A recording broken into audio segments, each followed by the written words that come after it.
Buenas tardes a todos. Bienvenidos a estos conversatorios de los derechos lingüísticos de los pueblos indígenas.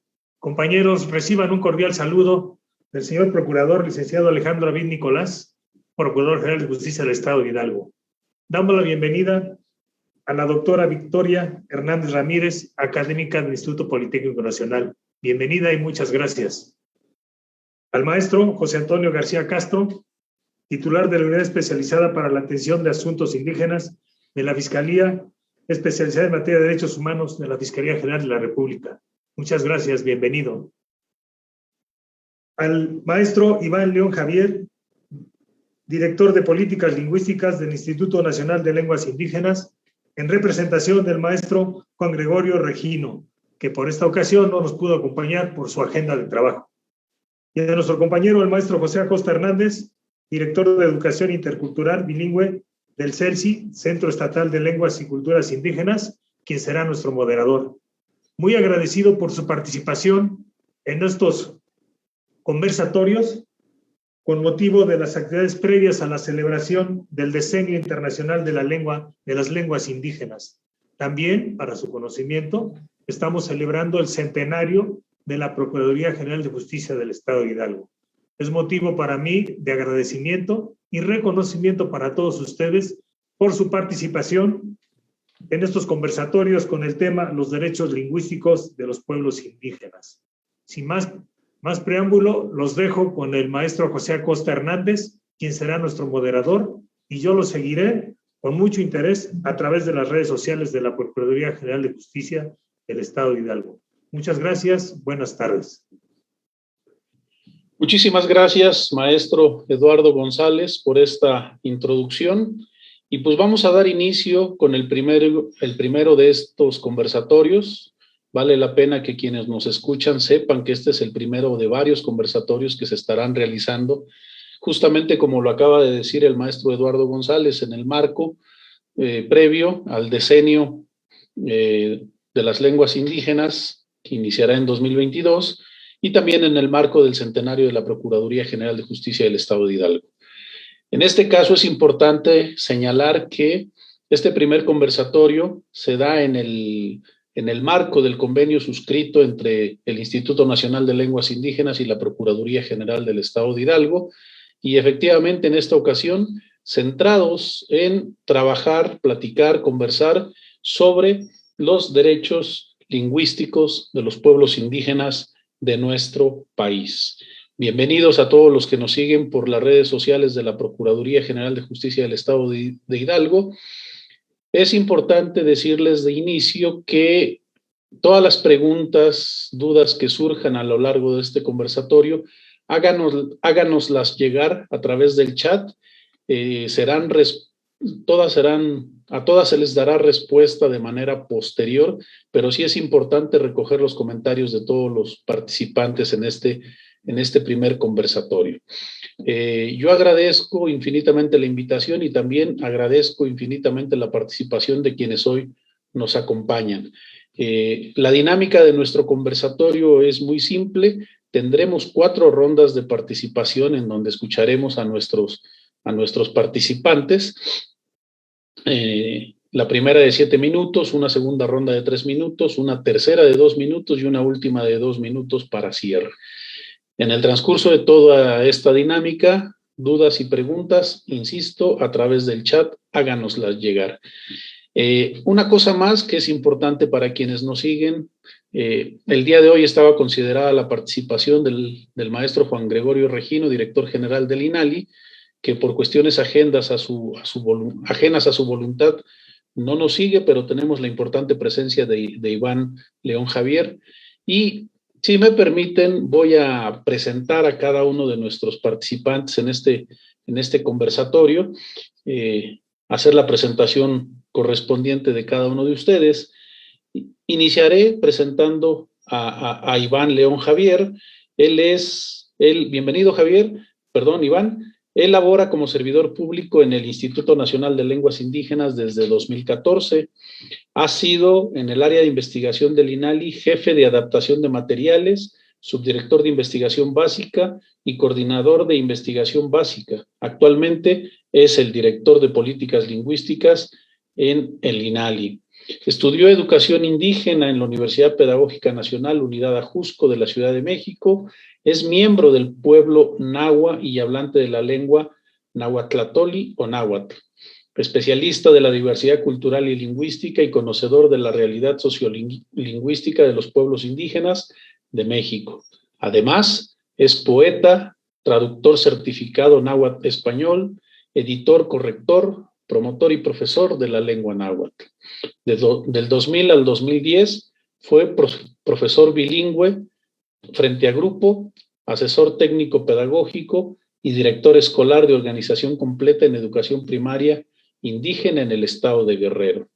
En el campo de la educación en el nivel superior, ha colaborado del 2008 al 2011 como diseñador curricular y profesor frente a grupo de la Universidad Intercultural de los Pueblos del Sur, donde ha trabajado con los pueblos Ñu Sabi, el pueblo afroguerrerense, Xabo Mepa, Ñomda y Náhuatl. Actualmente, a través del INALI, ha impulsado y contribuido en diversos proyectos relacionados con el fortalecimiento, preservación, rehabilitación y documentación lingüística de las lenguas indígenas nacionales. Bienvenido, Iván, es uno de nuestros participantes en este conversatorio. Enseguida, si me lo permiten, quiero presentar también a nuestra compañera Victoria. Ella es indígena otomí del Valle del Mezquital en el estado de Hidalgo, de nuestro país. Dentro de sus estudios formales, tenemos que ella ha obtenido el doctorado en ciencias administrativas por el Instituto Politécnico Nacional, cursó una maestría en gestión administrativa, especialidad en mercadotecnia por la Universidad Autónoma del Estado de Hidalgo. Tiene también estudios en maestría en pedagogía con la especialidad de investigación en la Normal Superior del Estado de Hidalgo, y su formación inicial fue como licenciada en contaduría también por la Universidad Autónoma del Estado de Hidalgo. Dentro de su experiencia, ella cuenta con 26 años como docente a nivel bachillerato, licenciatura y de posgrado en diversas instituciones, como el Instituto Tecnológico Latinoamericano, la Universidad Tecnológica de la Sierra Hidalguense, la Universidad Politécnica Metropolitana, también en Hidalgo, la Universidad Autónoma del Estado de Hidalgo, el Instituto Tecnológico Monterrey, Campus Hidalgo, y el Instituto Politécnico Nacional. Tiene 20 años de experiencia en puestos directivos en el sector académico en diversas áreas, 35 años de experiencia en el sector público y privado. Actualmente, ella es profesora investigadora del Instituto Politécnico Nacional, Campus Hidalgo, desde 2013 a la fecha. Es directora de proyectos especiales de investigación del Instituto Politécnico Nacional, autora de artículos y publicaciones académicas en el área de sociales y administrativas. Es miembro del comité científico de la revista Panorama, Facultad de Ciencias Sociales, Institución Universitaria Politécnico Gran Colombiano, en Colombia. Ha sido ponente de cursos y conferencias en foros nacionales e internacionales, miembro de la Red de Docentes de América Latina y el Caribe y miembro del Sistema Nacional de Investigadores, SNI, periodo 2014-2017. Bienvenida, Victoria. Y presentaré también a nuestro tercer participante de este conversatorio, al maestro José Antonio García Castro. Él tiene una formación inicial como licenciado en Derecho por la Universidad Nacional Autónoma de México. Estudió una maestría en Política Criminal, tiene también una maestría en Ciencias Penales con especialización en Ciencia Jurídico Penal y una tercera maestría en Derecho Procesal Penal Acusatorio. Actualmente es doctorando en Derecho Penal. Ha ejercido la docencia como académico en la Universidad Nacional Autónoma de México. Es sínodo en exámenes de posgrado en el Instituto Nacional de Ciencias Penales y es académico en el Instituto de Capacitación de la Procuraduría General de la República. Laboralmente, ha sido secretario operativo en el Instituto de Capacitación de la Procuraduría General de Justicia de la Procuraduría General de la República, agente del Ministerio Público de la Federación en la Procuraduría General de la República, fiscal coordinador mixto en la Fiscalía General de la República y actualmente es titular de la Unidad Especializada para la Atención de Asuntos Indígenas en la Fiscalía Especializada en Materia de Derechos Humanos de la misma Fiscalía General de la República. Muy buenas tardes, José Antonio, bienvenido. Bienvenidos todos y bienvenidos a quienes nos siguen en esta transmisión. Bueno, pues en primer término, cederé el uso de la palabra a Iván, quien nos dará un posicionamiento inicial en torno a los derechos lingüísticos en nuestro país. Sin más preámbulo, Iván, por favor, te escuchamos. Tlacualispantile, buenas tardes. Niyolpaqui canican en Technotzque, nican campanitequiteipanín Inali. Es un gusto para mí estar aquí en este conversatorio que organiza, que coordina la Procuraduría General de Justicia del Estado de Hidalgo y para abordar el tema, los derechos lingüísticos de los pueblos indígenas. Les acabo de compartir algunas palabras en lengua náhuatl y también al mismo tiempo quisiera compartirles el saludo afectuoso que les envía el maestro Juan Gregorio Regino, director general del Instituto Nacional de Lenguas Indígenas. El tema que nos convoca en este espacio, en este conversatorio, es para abordar, para reflexionar, para dialogar en torno a los derechos lingüísticos de los pueblos indígenas. Quisiera comenzar con esta primera intervención comentando que es inédito desde el punto de vista histórico, desde el punto de vista de las diversas políticas lingüísticas que se han implementado, un México que hoy vivimos en el que los pueblos indígenas toman la palabra, en el que los pueblos indígenas son el centro, son los que toman sus decisiones para definir, para trazar rutas y tomar las riendas sobre el destino de sus lenguas. Esto me parece importante de que hoy más que nunca la administración actual del gobierno asume, reconoce y está en proceso de que eso también se garantice y se reconozca y realmente se lleve a cabo en la práctica, de que los pueblos indígenas sean sujetos de derecho público. Esto es muy importante, porque de ahí, para poder no solo conocer, no solo garantizar, sino que realmente en los hechos, en las realidades de los pueblos indígenas, los diversos derechos lingüísticos plasmados en la Ley General de Derechos Lingüísticos de los Pueblos Indígenas que se publicó en el 2003, realmente se concreten y se lleven a cabo con base en las necesidades, en las realidades de los propios lenguas indígenas. Esto me parece muy importante de poder consolidar y de poder crear esta infraestructura de nuestra sociedad mexicana para que los pueblos indígenas puedan realmente ejercer sus derechos lingüísticos. Entonces, me parece muy importante que los derechos lingüísticos deben verse desde un enfoque, desde un paradigma actual de nuestra situación contemporánea, de que los derechos lingüísticos ya no deben ser una especie de tutelaje de los programas y de los proyectos del gobierno, sino que realmente cubran las necesidades humanas de los diversos pueblos indígenas, de que estos derechos se reconozcan, que estos derechos realmente sean ejercidos y garantizados, no solo por las diversas instancias, por las diversas instituciones de los 3 niveles de gobierno, sino que también los propios pueblos indígenas, desde una postura de sus propias autonomías, de sus autodeterminaciones,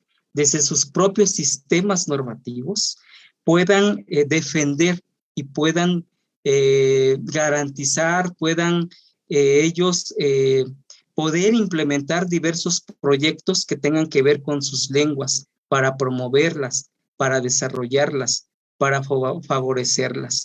Entonces, resumiendo por los tiempos que nos han dado para esta mesa, diría que hoy más que nunca los derechos lingüísticos de los pueblos indígenas están enmarcados desde una perspectiva más desde el enfoque de verlos como sujetos de derecho público, reitero, y de que ellos puedan tomar las riendas de sus necesidades en términos lingüísticos. Hasta aquí dejaría mi primera intervención para continuar dialogando.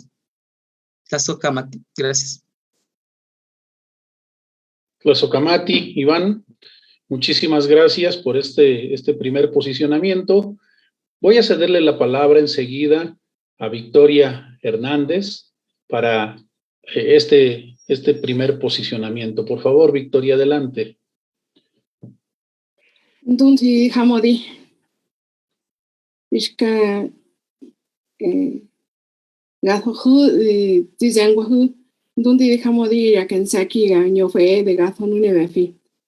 Muy buenas tardes, les agradezco a cada uno de ustedes el espacio que me permiten tener para compartir con ustedes sobre estos trabajos que hablan sobre nuestra lengua. Como lo decía Iván, es muy importante ahora aprovechar todas las oportunidades que se nos dan para que desde nuestra cosmovisión como hablantes y indígenas que nos reconocemos podamos desde nuestra trinchera pues poder hacer algo para aportar y colaborar en el conocimiento y la valoración de nuestra lengua y de nuestra cultura. Quisiera acotar algo relacionado con esto en cuanto a este espacio físico en el que nos encontramos, donde sin duda las tecnologías han ido veniendo a revolucionar todos los aspectos de la vida. Es así como ahora se están difundiendo todos los derechos de los pueblos originarios que antes no se hacía. Ya desde hace algunos años, a raíz de diferentes movimientos y acuerdos, pues ya han establecido los diferentes niveles de gobierno algunas estrategias para poder de alguna manera reconocer y hacer valer los derechos que los pueblos originarios tienen. Sin embargo, la realidad es todavía un reto.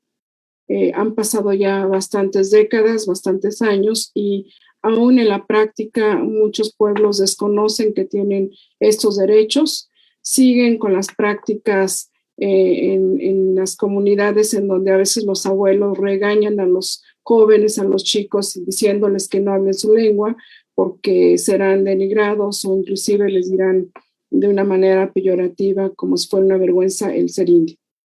Y esto me parece que tiene que ver con un reflejo de lo que aún en las comunidades falta por hacer, falta por trabajar, no solamente en cuanto a estar bajo las estrategias que a nivel gubernamental se realizan, ¿no? O a nivel académico. Yo creo que todavía nos falta mucho por hacer. En el aspecto académico, me parece que han habido diferentes estrategias que se han implementado. Algunas han tenido éxito, algunas no. Puedo hablar del sistema educativo a nivel preescolar y a nivel básico. Han habido muchísimos esfuerzos y es ahí donde quizá en el futuro los jóvenes que vayan creciendo tengan un poquito de mayor orgullo y reconocimiento de su propia lengua y cultura. Y a nivel superior, pues todavía faltan, si bien se han abierto las diferentes instituciones a nivel nacional que conforman el modelo de institutos interculturales, me parece que todavía nos falta ahí una brecha grande de preparación y capacitación de aquellos que conforman la planta académica, porque muchas veces maestros que colaboran, pues no todos tienen el perfil, ¿no?, de la misma lengua y la cosmovisión. Hay veces que esa parte se refleja. Y lo mismo sucede a nivel medio superior. En este momento, afortunadamente, a raíz del reconocimiento y de las leyes que se están promoviendo a nivel estatal y a nivel nacional, en el caso del Estado de Hidalgo, se está trabajando a través de una subcomisión intercultural para poder reconocer justamente la lengua y la cultura. Y en estos momentos, justamente de una manera transversal, en donde todas las instituciones de nivel media superior puedan colaborar, y en donde se están tratando de implementar estrategias como la capacitación de aquellos maestros que están frente a grupo con algunas asignaturas que se relacionan directamente con la formación sociocultural o la formación histórica, para tratar de compartir dentro de las aulas el valor que tiene la lengua, el valor que tiene la cultura, y los propios estudiantes que muchas veces vienen de las comunidades se sientan orgullosos de su origen, de su lengua. Hoy se tiene ese reto de quienes podemos tener la oportunidad en los diferentes ámbitos, en el caso mío en la parte educativa, de dar a conocer la importancia que tiene nuestra lengua, porque sin duda esta lengua que nosotros tenemos en los diferentes ámbitos de los pueblos, con las lenguas, por ejemplo, en el Estado de Hidalgo, que hablamos el náhuatl, el tepehua, y en el caso mío, otomí, pues representan cultura, representan conocimiento valiosísimo, porque es parte de esta cosmovisión que se tiene y que es valiosísima porque trae todo un devenir histórico de medicina tradicional, de gastronomía, de toda la cuestión cultural que se refleja en toda la República, ¿no? Que es todo un mosaico multicolor, multidisciplinario en diferentes ámbitos, ¿no? No solamente en esculturas, en vestido, en gastronomía, en artesanía. De ahí la importancia de poder hacer desde nuestra trinchera algo por promover, por difundir, por valorar nuestra lengua. Muchas gracias. Muchas gracias, Victoria, también por este primer posicionamiento y esta visión desde lo educativo y los avances que pueden distinguirse del trabajo que se está haciendo en materia de derechos lingüísticos. Es el turno, por favor, de José Antonio García para escuchar este primer posicionamiento respecto de los derechos lingüísticos desde una visión del trabajo que José Antonio desarrolla. Muy buenas tardes a todas y todos ustedes. Me da mucho gusto estar nuevamente compartiendo con ustedes, atendiendo con gran gusto la invitación de que he sido objeto para comentar con ustedes sobre un tema que estimo muy importante en esta materia indígena.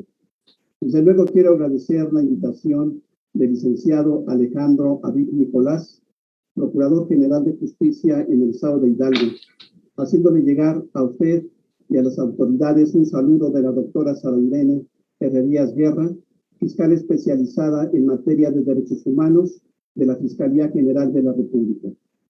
Agradezco las atenciones del maestro Jacinto Cruz Huerta y saludo con gusto al maestro Iván León Javier, a quien ya tenemos el gusto de trabajar en algunos otros eventos, por supuesto, a la doctora Victoria Hernández Ramírez, académica del Instituto Politécnico Nacional, y por supuesto a todos y todas los que nos ven y escuchan. Entrando en el tema y en el marco del Decenio Internacional de las Lenguas Indígenas, hablar de los derechos lingüísticos de los pueblos indígenas es tener presente nuestro marco normativo nacional e internacional aplicable en la materia indígena. Quiero aprovechar la participación de nuestros amigos del Instituto Nacional de Lenguas Indígenas y, por supuesto, de la maestra. En el tiempo breve que tenemos, si no tienen ustedes inconveniente, yo acotaría el tema a la importancia de los traductores e intérpretes en lenguas indígenas en el sistema penal. Quiero destacar y subrayar el contenido del artículo 2, apartado A, fracción octava de la Constitución Política, en el marco de la libre determinación y, en consecuencia, a la autonomía para acceder plenamente a la jurisdicción del Estado. Entre otros aspectos y especificidades a considerar para poder garantizar ese derecho, se debe mencionar que las personas indígenas tienen en todo tiempo el derecho a ser asistidos por intérpretes y traductores que tengan conocimiento de su lengua y cultura. Bajo ese contexto, en base a lo establecido en las reformas constitucionales en materia de derechos humanos del año 2011, recordemos que el artículo 1, en su párrafo 3, establece que el Estado mexicano, en su conjunto, deberá promover, respetar, proteger y garantizar los derechos humanos de las personas indígenas. Visto desde la perspectiva, el Estado mexicano tiene la obligación de proveer a las personas indígenas de estos traductores e intérpretes para que los asistan desde el inicio de un procedimiento jurídico hasta la conclusión de este. Atendiendo a lo vasto del territorio mexicano y a la enorme diversidad lingüística que existe en nuestro país, estamos hablando de las 364 variantes lingüísticas derivadas de las 68 agrupaciones y 11 familias. Podemos nosotros comprender el enorme desafío que implica dotar de intérpretes y traductores requeridos para llevar a cabo esta función y de esta manera estar en posibilidad de que se imparta a este sector de la población mexicana este derecho fundamental para tener un verdadero acceso a la procuración de justicia. Aunado a lo anterior, debe considerarse el hecho de que no se ha logrado establecer una armonía, diría yo, una armonía real entre el derecho positivo mexicano y los sistemas normativos indígenas. Si bien es cierto que la propia Constitución General en su artículo 2, en su apartado A, fracción octava, establece la obligación de que en aquellos juicios y procedimientos en los que sean parte las personas indígenas, ya sea de manera individual o colectiva, deberán tomarse en cuenta sus costumbres y especificidades culturales. También es cierto esta consideración de los usos y costumbres indígenas, pero se llevará a cabo siempre y cuando no se violenten los preceptos establecidos en la propia Constitución. Si a esto nosotros le agregamos, imagínense ustedes, le agregamos una falta de capacitación en la materia indígena y una falta de sensibilidad para atender estos casos por parte de los diferentes actores en la procuración y administración de justicia conforme a un mandato constitucional, nos encontraríamos ante una realidad no deseada. Y esta, por supuesto, impediría garantizar de una manera efectiva este derecho fundamental para los miembros de los pueblos y comunidades indígenas.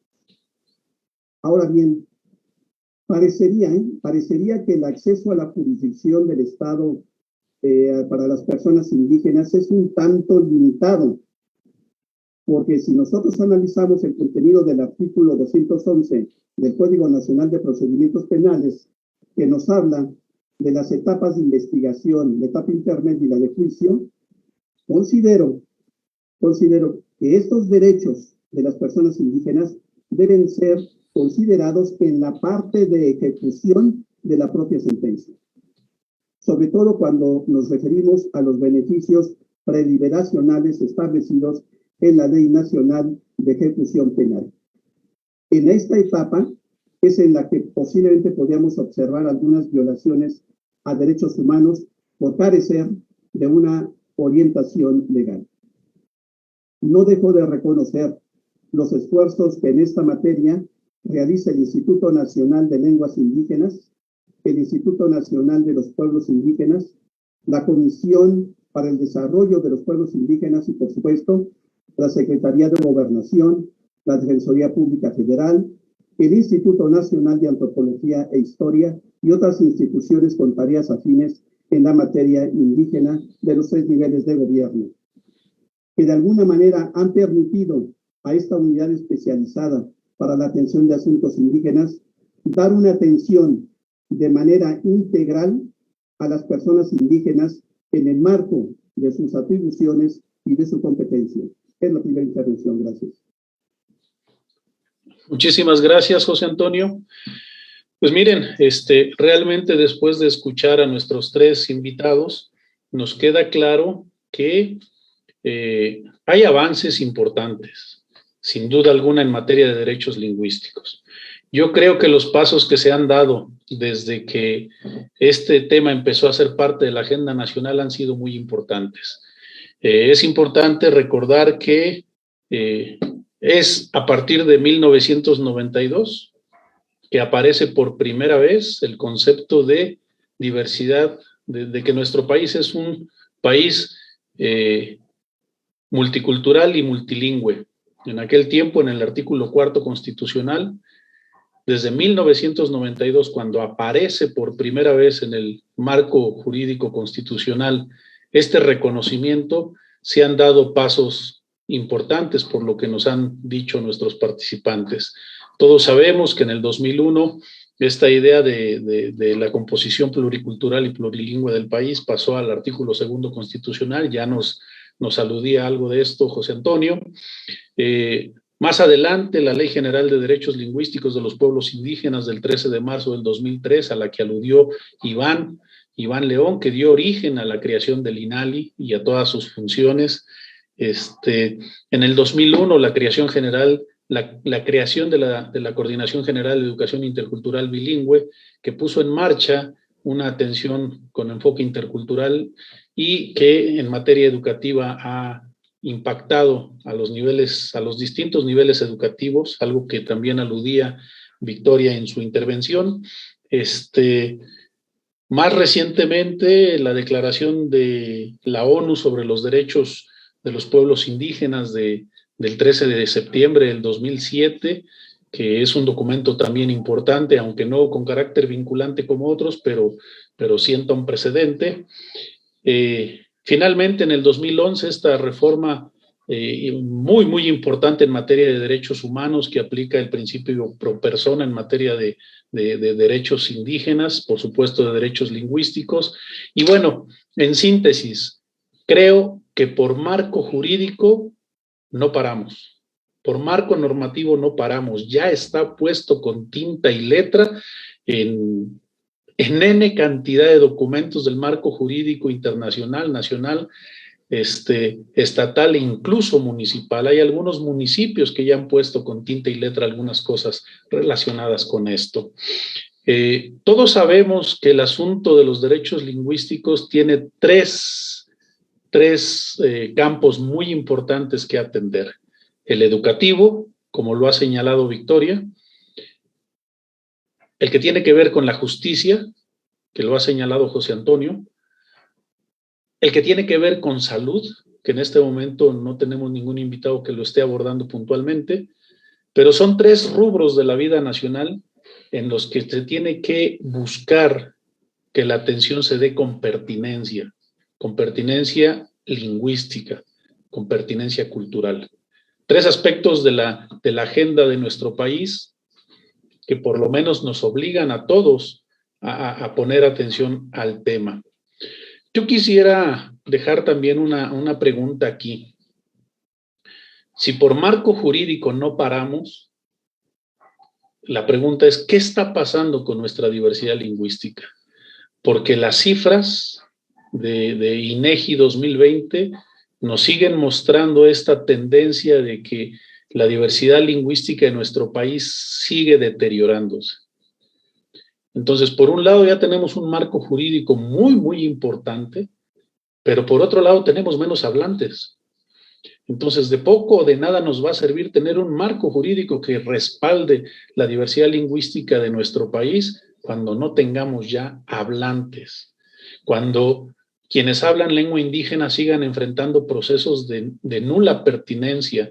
Todavía hay niños, todavía hay niñas que asisten a escuelas en donde se les habla en un idioma distinto del suyo. Todavía hay hombres y mujeres en este país que enfrentan un proceso legal y no están teniendo la asistencia con pertinencia lingüística para enfrentar estos procesos.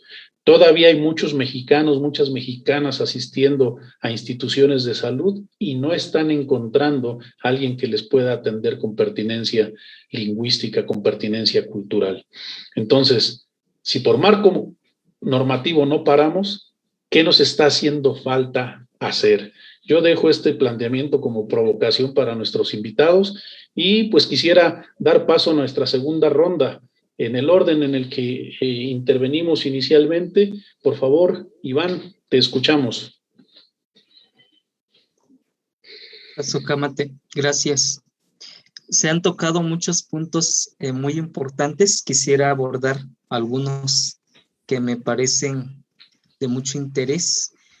Uno es que los derechos o todo este marco jurídico que hoy día tenemos en nuestro país ha sido también producto de varios movimientos sociales. Muchos de estos movimientos sociales que han venido desde los propios pueblos indígenas, sus demandas y sus exigencias históricas. Estas demandas sociales que también el Estado ha retomado algunas y quizás hacen falta otros, no solo plasmarlos en el marco normativo mexicano, sino también ejercerlos. Bueno, aquí lo que quería enfatizar es que también ha sido producto de la participación activa de los pueblos. Y por eso hoy tenemos todo esto que ya tenemos plasmados, pues. También ha sido producto de varios documentos internacionales, como el Convenio 169 y los derechos universales de los derechos lingüísticos, etcétera. Válgame la redundancia. El otro que quiero comentar es que efectivamente hay varios retos, hay una gran dificultad de poder abordar este tema de los derechos lingüísticos que no solo, diría yo, le compete a una institución del gobierno mexicano. En este caso me refiero al INALI. El Estado tendría que garantizar, tendría que ejercer también esos derechos lingüísticos de los pueblos indígenas a través de sus diversas instancias a nivel federal, a nivel estatal y municipal. Justo ahí hace falta crear esta infraestructura, una infraestructura institucional en nuestro país para poder realmente ejercer todos esos derechos que ya están plasmados, que ya los tenemos. Podríamos decir, estamos muy avanzados en México en cuestión de derechos lingüísticos, pero hace falta mucho por caminar también. Lo comentaba la doctora Victoria, tocó este tema educativo en el que, por ejemplo, hay educación indígena en el nivel preescolar, en el nivel primaria, y de repente se fractura y ya no hay como una continuidad al nivel de la secundaria, nivel medio superior y superior. De que también los que son parte de estas poblaciones indígenas, todos aquellos estudiantes de todos los niveles y modalidades educativas, diría yo también, deberían tener garantizado esos derechos lingüísticos que les corresponde, de fortalecer sus lenguas.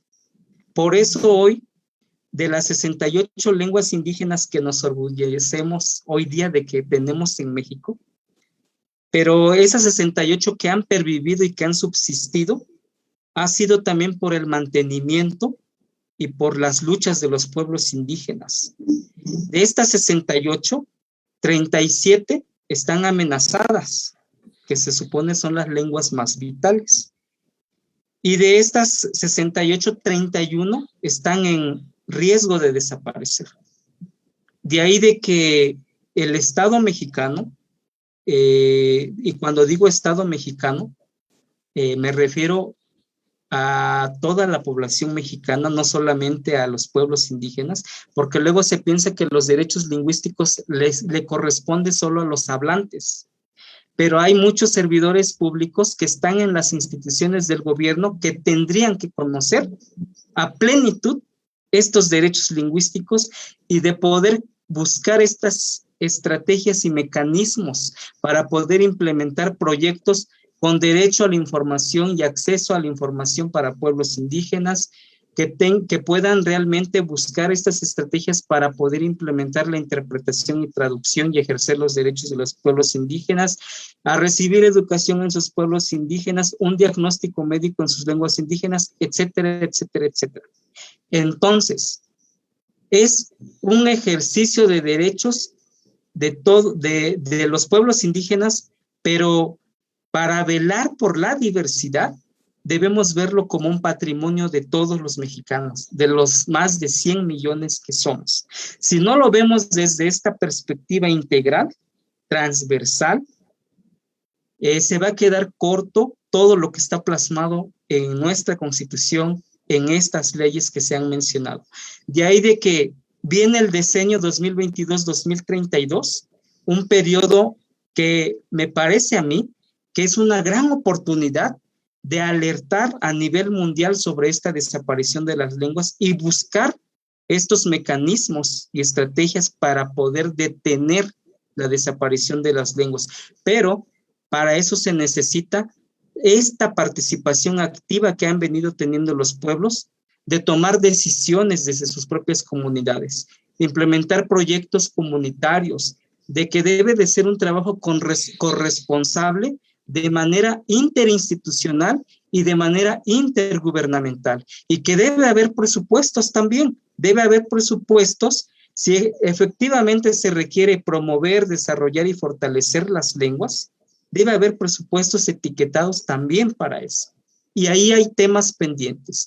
Que los intérpretes traductores tengan un pago justo y con dignidad, deben tener plazas, no solamente recibir pagos por honorarios raquíticos y que se dan de alta y que no les fructifica.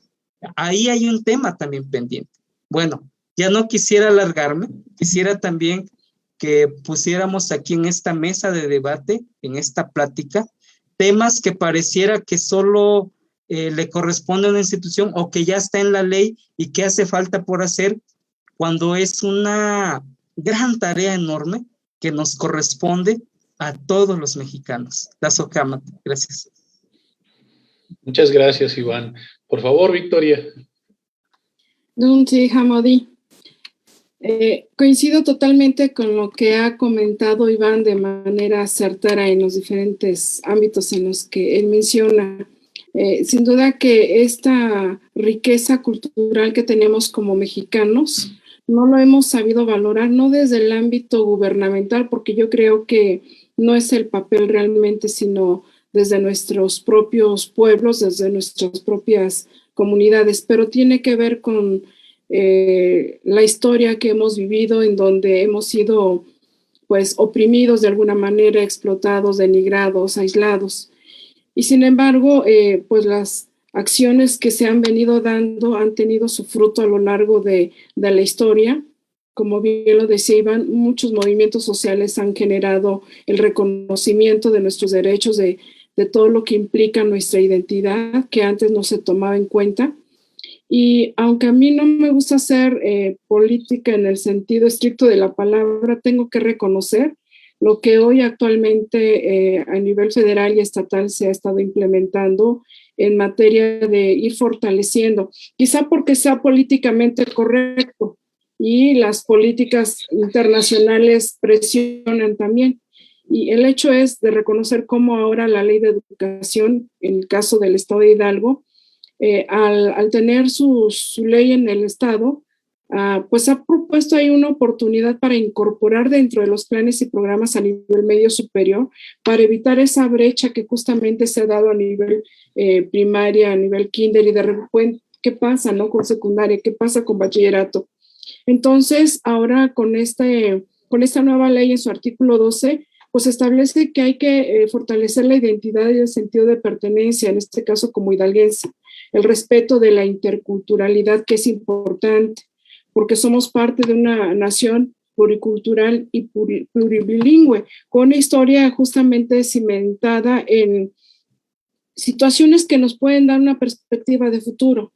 En algún momento que he visitado a la comunidad, yo les preguntaba, ¿no? Hicieron ahí un proyecto ecoturístico en donde participó acertadamente el INALI en su momento, la CDI, y me decían, es que ahora ser indígena es negocio, porque sí lo valoran, pero porque lo han estado conociendo, investigando. Pero muchos no saben que pueden tener acceso a diferentes proyectos en donde puedan de alguna manera hacer valer no solamente la parte de los apoyos económicos, sino todo lo que se refiere a educación, a salud y a justicia. Me parece que, como también lo mencionan, es un gran reto en donde muchos debemos de colaborar desde nuestra trinchera, desde el ámbito académico, desde el ámbito de salud, desde el ámbito de justicia.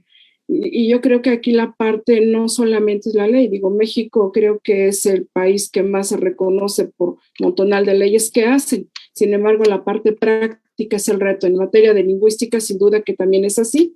Y creo que algo muy hermoso que yo estoy viendo y estoy valorando es que se está implementando actualmente la Secretaría de Educación Pública en Hidalgo. Está preocupada y ha generado esta subcomisión intercultural que busca fortalecer y promover la lengua. ¿Por qué es importante? Porque los retos actuales, como bien lo decía el maestro Iván, tiene que ver con un proyecto integral, donde se generen alianzas estratégicas. Una con grupos musicales que toquen la música tradicional, guapangos, sones, música, no solamente adaptadas a lo tradicional, sino inclusive cantadas en las lenguas originarias, ¿no? Alianzas con dependencias de los 3 niveles en materia de turismo, cultura y lengua, porque me parece que eso va a hacer que se detonen proyectos ya muy concretos. El poder generar talleres de lengua, talleres de música tradicional, talleres de gastronomía, talleres de medicina tradicional, son aspectos que sin duda la lengua es clave. La vinculación con los pueblos originarios. ¿Por qué? Porque con ellos se pueden generar proyectos comunitarios apoyados desde la academia para difundir, promover y dar a conocer el valor que tiene nuestra lengua. Y el ámbito educativo sin duda es clave, así como la valoración de nuestros abuelos y abuelas que lo siguen hablando, porque son ellos los que están transmitiendo a las futuras generaciones el valor que tiene de dar a conocer nuestra lengua y el reconocimiento y el valor que se tiene para poder de alguna manera valorar ese patrimonio cultural que tenemos como mexicanos. Y aquí quiero hacer un paréntesis, la experiencia que yo tuve en el Instituto Politécnico Nacional. El requisito para poder ingresar es poder acreditar las 4 habilidades del inglés, lo cual, bueno, se pudo en su momento para egresar lo mismo. Sin embargo, me doy cuenta que la lengua también es reconocida y en el reglamento del Politécnico lo decía, una segunda lengua. Con el apoyo de mis directores de tesis en este momento, hice la gestión para que mi lengua fuera reconocida como segunda lengua. Y afortunadamente se logró, senté precedentes, al menos en el Politécnico. Sé que en la UNAM ha habido más experiencias en donde se reconoce la lengua como un idioma a nivel nacional y no como un dialecto a veces denigrado como si fuera algo sin valor. Entonces, muchas de las gentes, muchos de los estudiantes, muchos de los pueblos originarios no saben qué valor y qué importancia tiene, y en los diferentes ámbitos de organismos nacionales e internacionales, como bien me lo decían en mi pueblo, el tener reconocida nuestra identidad y nuestra lengua genera también oportunidades para desarrollar proyectos. Pero como bien lo decía Iván, tiene que ser un proyecto transversal, multidisciplinario, en donde todos y todas tenemos que participar, porque ese es el reto. Ya no puede quedar en letra, tienen que haber acciones concretas.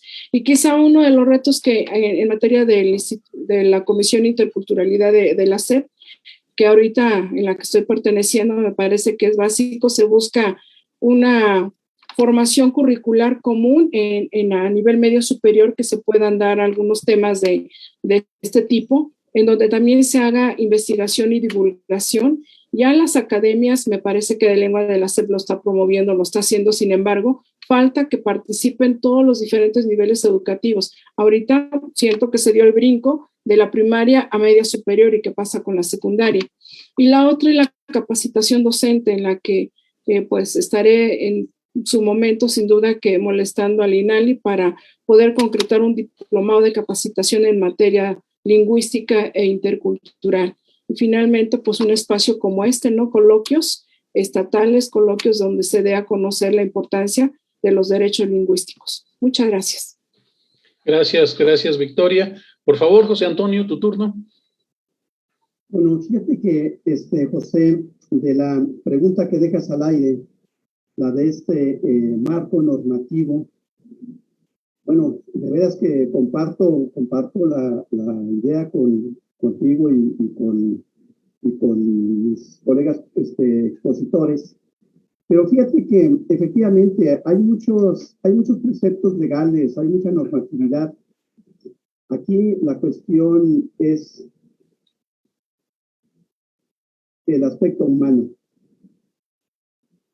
Lo que comenta la doctora Victoria, y como bien lo decías tú en un principio, fíjate que el Instituto Nacional de Lenguas Indígenas maneja estos tres aspectos muy bien, el educativo, justicia y salud.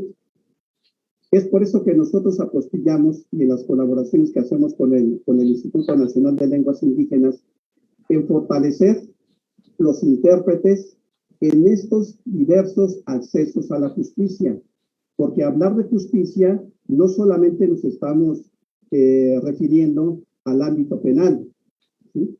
Nos estamos refiriendo al aspecto salud, al aspecto educativo. Pero yo me voy un poquito más allá del comentario de la doctora Victoria. Qué bueno que se está llevando a cabo estos impulsos en los programas educativos preescolares básicos. Yo me iría al núcleo familiar. Yo me iría a la familia misma. ¿De qué sirve que en una institución de procuración de justicia le den a un policía una patrulla, un vehículo sofisticado, si carece de ética, si carece de vocación, si carece de capacitación? Aquí lo importante es, tenemos ya ese marco normativo. Ahora, ¿cómo lo vamos a aterrizar? ¿Cómo lo vamos a hacer valer? ¿Qué estamos haciendo? Yo no veo la situación muy gris que digamos, José, Victoria, Iván. No lo veo así. ¿Por qué? Porque hemos estado trabajando. Hemos estado trabajando muy de la mano con CONAPRED, con INALI, con la Secretaría de Gobernación, con la Defensoría Pública y con la academia, por supuesto. Y vaya, es cierto lo que comenta la doctora Victoria, el maestro Iván, falta por fortalecer muchas cosas todavía. Hablar de una estructura, José, hablamos de un sistema penal acusatorio que dicen, sí, espérame, pero ¿sabes qué necesito? Estructura. ¿Qué necesito? Presupuesto. ¿Qué necesito? Capacitación. Pero una capacitación continua, no una capacitación de 3 meses o de 2 meses o de 6 meses. No. Esos programas, esas estrategias transversales, tenemos grupos, José, con la Secretaría de Gobernación en los que están otras instituciones, en las que nos dan apoyo en INA, por ejemplo, al menos aquí a la unidad especializada, nos han apoyado con peritajes antropológicos que nos han permitido, de alguna manera, que las determinaciones del Ministerio Público en su momento del juez sean consideradas todos estos sistemas normativos que estamos hablando de los pueblos y comunidades indígenas. Entonces, sí se está trabajando. Falta por hacer y mucho. Pero como bien decía Iván y la doctora Victoria, no es un trabajo de una institución. Y creo yo que no solamente de las instituciones que tengan tareas en materia indígena, no, es de la sociedad en general. Si tú analizas el artículo 9 de la Ley Federal para Prevenir y Eliminar la Discriminación, debe establecer una serie de conductas discriminatorias. ¿Y cuántas nosotros realizamos de manera diaria? ¿Cuántas? ¿Y qué hacemos en favor de estos hermanos de los pueblos y comunidades indígenas? No únicamente en el ámbito de justicia penal, educación, salud. Ahorita con esta pandemia lo estamos viendo. ¿Cómo estamos aterrizando? ¿Qué estrategias tenemos en marcha? Estoy de acuerdo contigo, ese marco normativo parece discursivo, ¿no? En una intervención que tuve hace 4 años en Bolivia, en materia indígena, México no va mal, no estamos mal, pero nos falta mucho por hacer. Y yo de veras agradezco mucho este conversatorio que lleva a cabo la Procuraduría General de Justicia del Estado de Hidalgo, porque hemos trabajado también muy de la mano con ustedes, igual que otras entidades federativas, y esto es lo que necesitamos. Lo que necesitamos es ese apoyo, sobre todo para poder garantizar un derecho fundamental, el que convoca, capacita y certifica, que es el INALI, a los intérpretes y traductores, es precisamente ese pago justo. ¿Por qué? Porque son peritos. Si una persona habla un idioma, contratamos a un traductor. ¿Y cuánto le vamos a pagar? ¿500 la hora? ¿Y cuánto le vas a pagar al intérprete? O sea, hay que sopesar esas situaciones y ser justos sobre todo porque ahora, como bien decía Iván, hay movimientos sociales. Recordemos que los derechos humanos son progresivos. Y estos instrumentos internacionales estarán a la vanguardia de todas estas demandas sociales que tenemos en el momento. Yo creo que no. Entonces aquí falta también nosotros que tengamos esa, al menos en el ámbito de procuración de justicia, esa argumentación jurídica, como bien decías, estableciendo en este principio pro persona, estableciendo en el artículo 1 constitucional, en cuanto a qué beneficia. ¿Sí?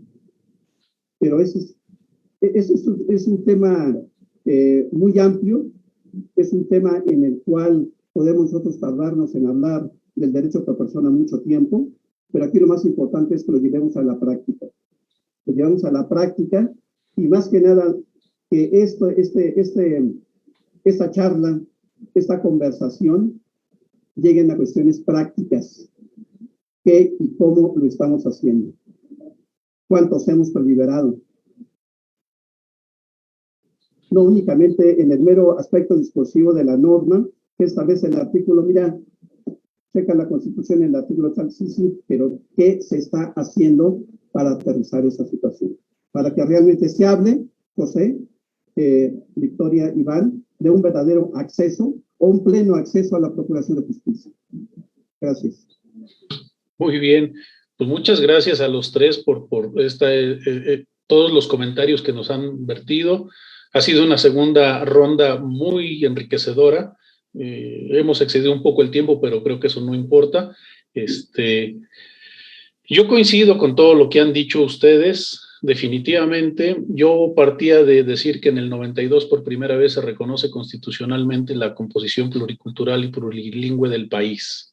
Es decir, han pasado 29 años de este reconocimiento constitucional. En estos 29 años han pasado muchas cosas afirmativas en torno a nuestra diversidad lingüística. Tenemos un marco normativo súper abundante.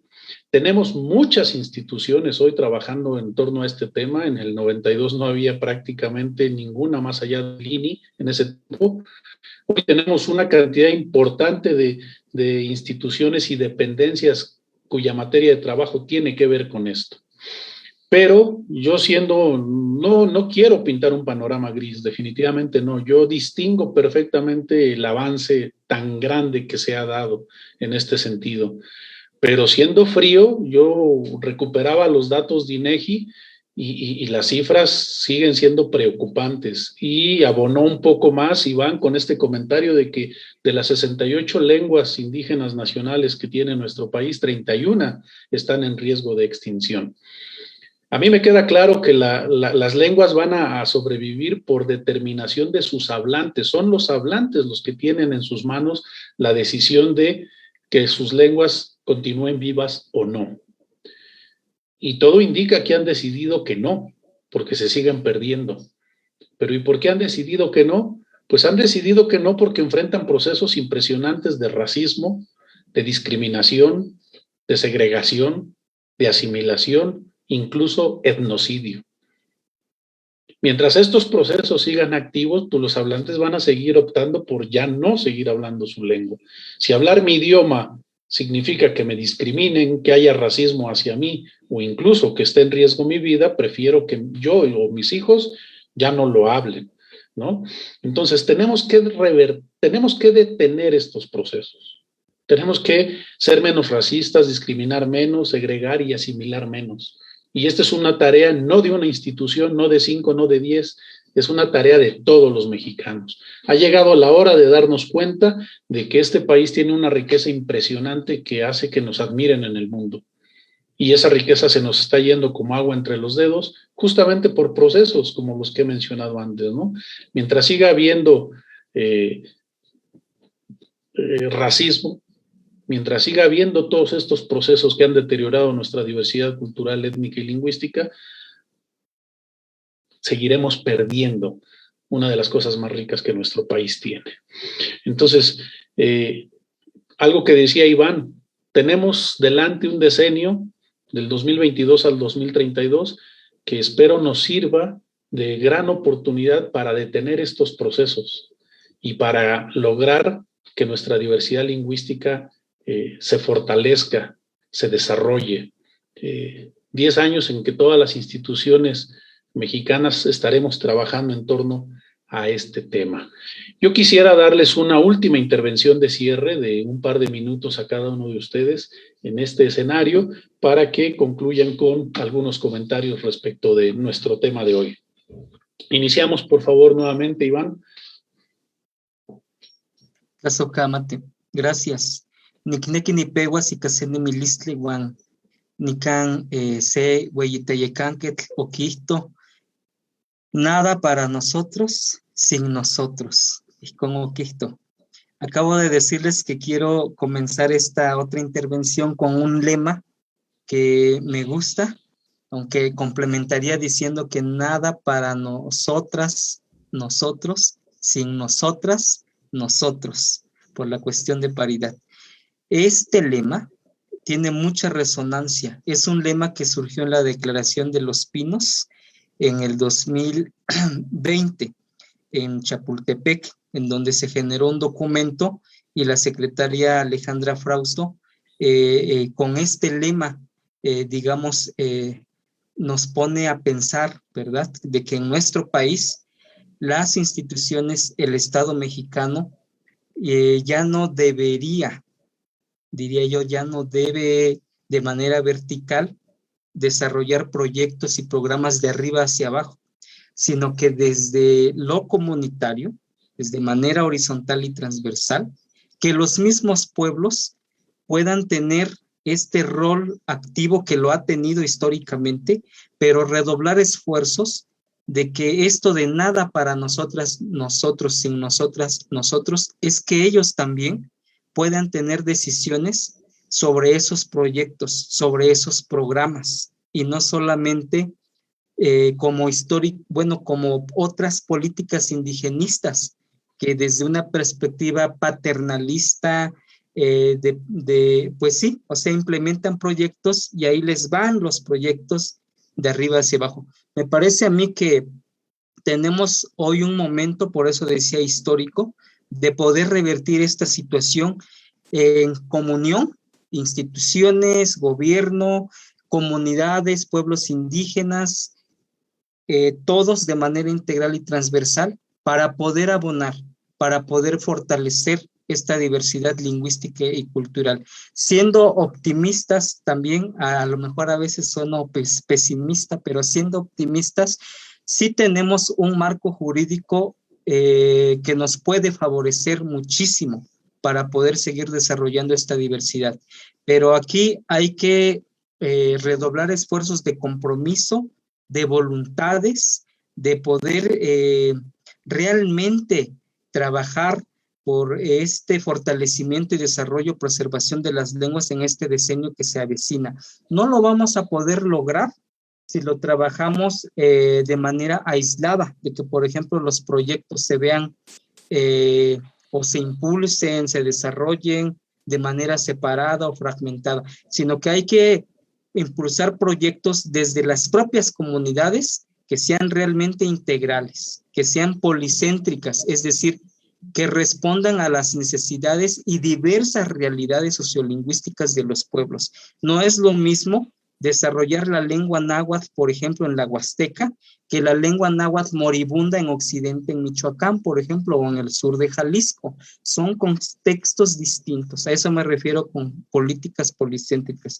Políticas emancipadoras, donde los propios pueblos nos desenajenamos, digámoslo así, de poder renovar nuestras conciencias y de dar el valor a nuestras lenguas, a nuestra diversidad, de que nuestra lengua sea también un elemento de desarrollo económico, un elemento de desarrollo sustentable, no solo cognitivo, no solo cultural, y de que este desarrollo económico tendría, por ejemplo, ahorita se me viene a la mente, de que en la administración pública en general tendría que haber un criterio, tendría que haber medidas para que la lengua indígena sea un criterio en la contratación de personal.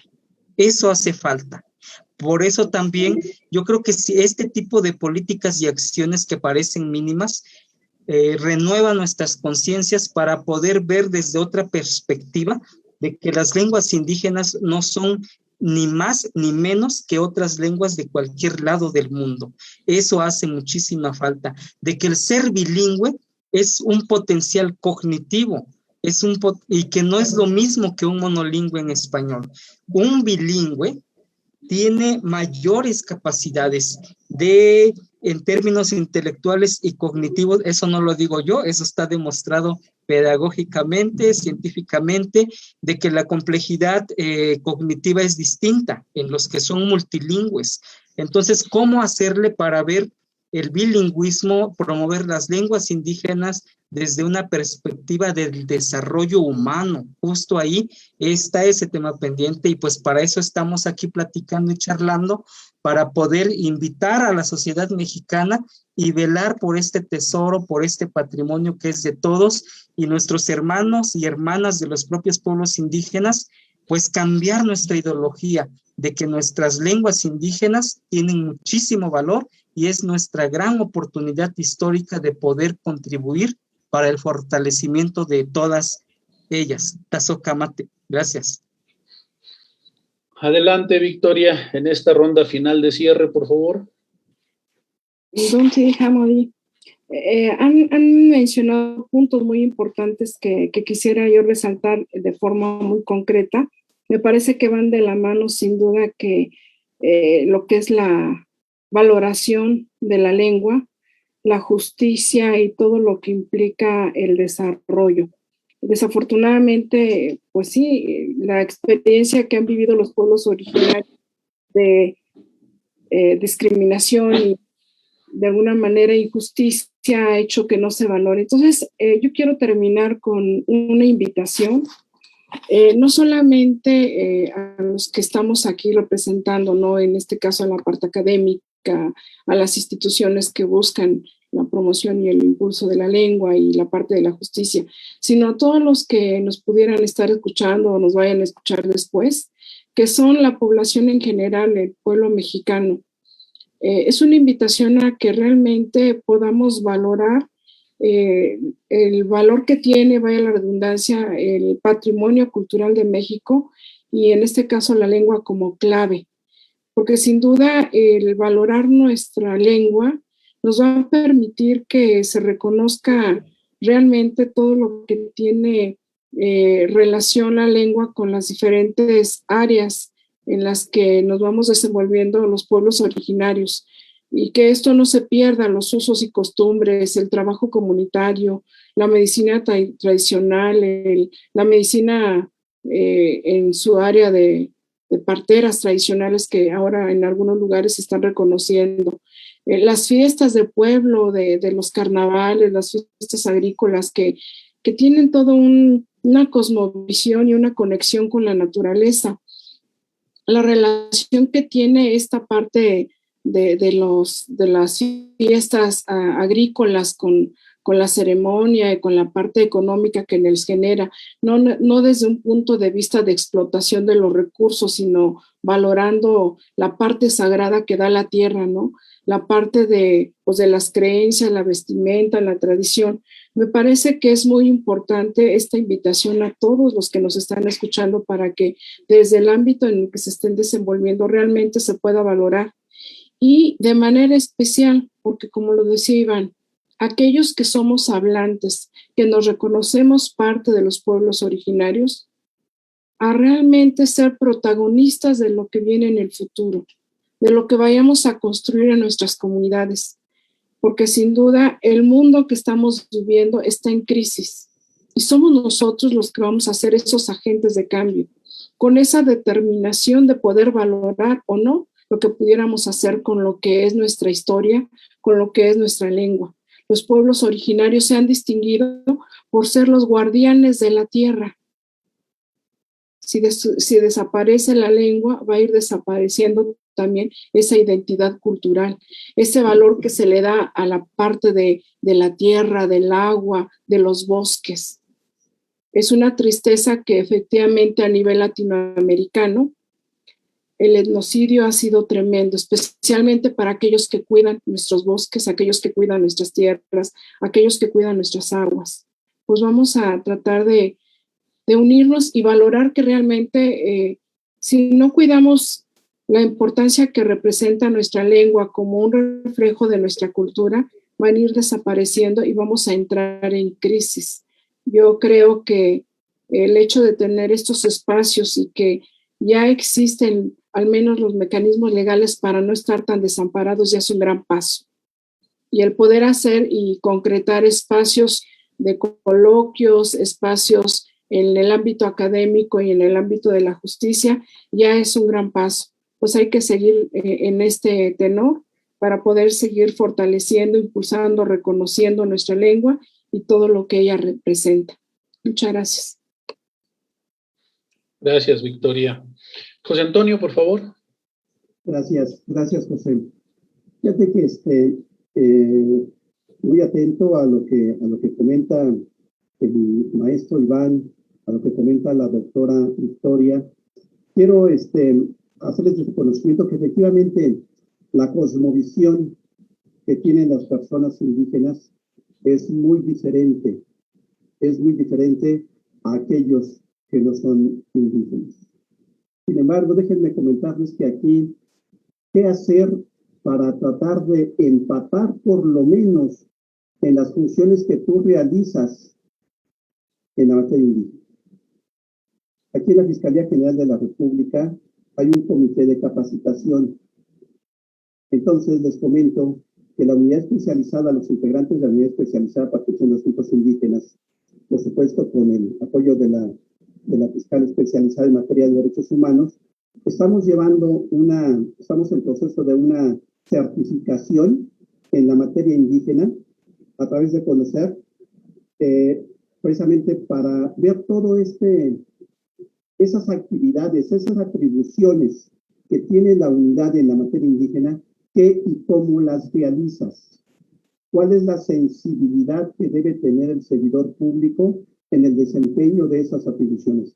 No únicamente, José, no únicamente, doctora Victoria, Iván, no solo el conocimiento que debes de tener tú como agente del Ministerio Público, sino, repito, vámonos al sentido humano. A manera de conclusión, y atendiendo a los factores antes señalados, y de acuerdo con la experiencia obtenida en el desempeño de las atribuciones en la Unidad Especializada para Atención de Asuntos Indígenas, sometería a su consideración las siguientes acciones. La primera, una capacitación continua en materia indígena para los diversos actores en la procuración de justicia. Y me refiero a los policías, peritos y agentes del Ministerio Público con el propósito de lograr, en principio, la sensibilidad en el trato con las personas indígenas. Posteriormente, en la aplicación de los valores y principios éticos como parte de un hábito personal y jurídico. Y finalmente, para la consideración en sus resoluciones de los sistemas normativos indígenas. Segunda, fortalecer la capacitación continua en los intérpretes y traductores en lenguas indígenas, de la mano con el Instituto Nacional de Lenguas Indígenas y el apoyo de las instituciones en procuración y administración de justicia para garantizar el acceso de los miembros de los pueblos y comunidades indígenas a la jurisdicción del Estado. Y tercera, reforzar dentro de los planes y programas de estudio de las distintas ciencias sociales la importancia de la nación pluricultural y la libre determinación de los pueblos y comunidades indígenas para un mejor desarrollo dentro de su quehacer profesional. Gracias. Muchísimas gracias, José Antonio. Pues miren, me queda claro que con las intervenciones de todos ustedes tenemos una idea de muchas de las cosas que tenemos pendientes. Y justo creo que el valor de un conversatorio como este es ese, distinguir lo que se ha hecho, reconocer los avances, pero lo más importante es qué nos toca seguir haciendo, por dónde tenemos que seguir transitando. Estas líneas que nos comparte José Antonio en su cierre me parecen extraordinarias. Seguir trabajando de manera continua con todos los servidores públicos, capacitándolos, sensibilizándonos. Esta distinción que es importante y necesaria de los valores y la ética y la cosmovisión de cada uno de nuestros pueblos y comunidades indígenas. Esta capacitación continua también a intérpretes y traductores me parece que es vital, necesaria. Y yo creo que las instituciones que ustedes representan pueden hacer parte de este trabajo. En el caso mío también, la Dirección de Educación Intercultural Bilingüe del Centro Estatal de Lenguas y Culturas Indígenas de la CEP aquí en Hidalgo es nuestra tarea. Ofrecemos cualquier trabajo en el sentido que ha señalado José Antonio. Es nuestra materia de trabajo, lo hacemos. Y yo quisiera cerrar, si ustedes me lo permiten, nuevamente regresándome a los números. Miren, el censo nos dice que el 6% de la población es indígena y el 94% de la población no. Yo creo, estoy convencido de que en este decenio debemos de enfocar nuestras baterías a trabajar con estos dos grupos de la población. Hacia ese 6% que se reconoce indígena y hablante de lengua indígena, necesitamos hacer ejercicios intraculturales que lleven a que la autoestima, a que la autovaloración, el autoconcepto y la identidad de quienes aún hablan alguna lengua indígena y se reconocen como parte integrante de una cultura, los lleve a seguir trabajando a favor de su lengua, de su cultura y a cambiar esta decisión de que las lenguas mueran por racismo, por discriminación. Hay que hacer un trabajo muy importante con ese 6%. Pero el otro 94% que cree que no es indígena, que no se considera indígena, necesita un trabajo con muchísimo más intensidad. Necesitamos sensibilizar a la mayoría de los mexicanos en torno a esta riqueza depositada en nuestra diversidad cultural, étnica y lingüística. Solo así podremos detener procesos de racismo, de discriminación, de segregación, de asimilación, que tanto han dañado la composición pluricultural y plurilingüe de nuestro país. Entonces, tenemos todavía mucho por hacer, sin duda. Victoria lo ha dicho, cada quien desde su trinchera. Tenemos trincheras compartidas y desde donde nos toca, hagamos pues cada quien lo necesario para que nuestra diversidad cultural, étnica y lingüística se fortalezca, se desarrolle, se preserve. Y yo quiero agradecerle a Iván, diciéndole Tlazocamati, que no es decirle gracias, él lo sabe muy bien, Tlazocamati, por tu participación. Yo quiero decirle a Victoria Hernández Ramírez, Hamadi, por tus comentarios, y no te estoy diciendo gracias, y tú lo sabes. Duntidi Hamadi, Victoria. José Antonio, muchas gracias también por todos tus conceptos desde la materia de trabajo que a ti te toca. Agradecer a todos los que nos han seguido en esta transmisión y invitarles, este ha sido el primer conversatorio de una serie que aquí se concretarán en el estado de Hidalgo. El segundo conversatorio estará orientado un poco a trabajar más y hablar más sobre la cultura náhuatl de nuestro estado. Esto será el 8 de octubre.